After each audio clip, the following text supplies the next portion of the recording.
CR101radio.com, podcasts, and more.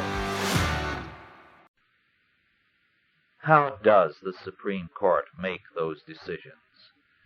This is R.J. Rushdoony with a report on our threatened freedom. I have often wondered how the U.S. Supreme Court can make such strange and far-reaching decisions.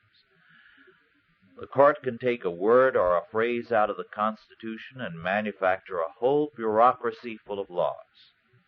I have a sort of theory about the matter. John Marshall was the judge who early in the court's history established the court's power and its far-reaching interpretations. There is an interesting story about Marshall. In those days, the entire court stayed at a boarding house while their wives remained in their home states. Since the justices lived together, they discussed the cases all the time, but most seriously at their weekly consultation day in chambers.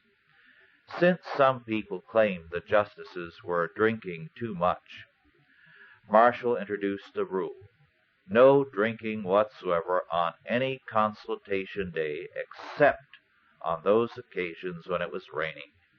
After all, in wet, damp weather, the justices had the right to keep warm. Now, after a week of sobriety, a consultation day came along, and Marshall was getting thirsty. He asked Justice Joseph Story to go to the window and check on the weather situation. Was there any rain in sight? Story looked one way and then another for some sign of rain, and then came back to the table and said very earnestly, and I quote, "Mr. Chief Justice, I have very carefully examined this case. I have to give it as my opinion that there is not the slightest sign of rain," unquote.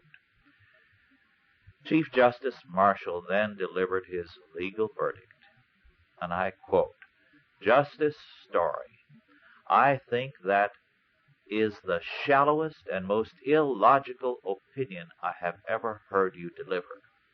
You forget that our jurisdiction is as broad as this republic, and by the laws of nature it must be raining some place in our jurisdiction.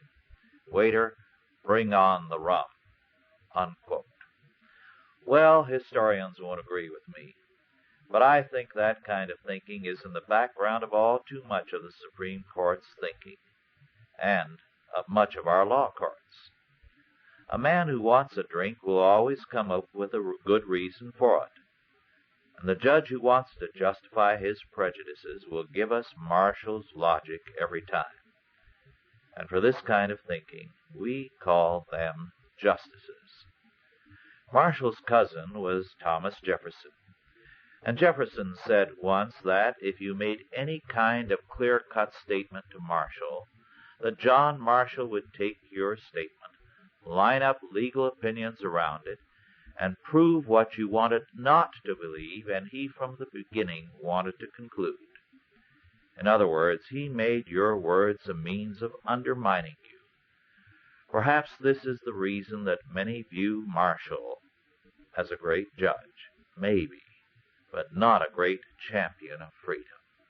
This has been R.J. Rushdoony with a report on our threatened freedom.